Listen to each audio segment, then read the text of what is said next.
মানুষ বোরিং লাগাকে প্রচুর পরিমাণে হেট করে, but you should love feeling boring. Why? এক, আমরা এত সময় ফোন চালাই যে আমরা কোনো সময় নিজেরা টাইম দিই না। সেলফ রিফ্লেকশন মানে এত সপ্তাহে কি করলাম, গত দিনে কি করলাম, গত ঘন্টায় কি করলাম, এগুলো আমরা ভাবার টাইম পাই না।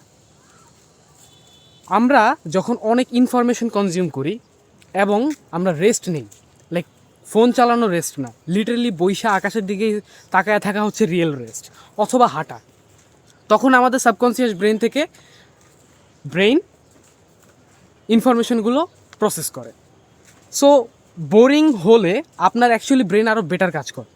আপনি যখন বোর্ড হবেন এবং আপনি ইনফরমেশনগুলো প্রসেস করার জন্য টাইম নেবেন, তখনই কেবল আপনার ব্রেন সেই ইনফরমেশনগুলোকে ভালোভাবে একেবারে প্যাকেজ করে আপনাকে নিউ আইডিয়া হিসাবে প্রেজেন্ট করবে।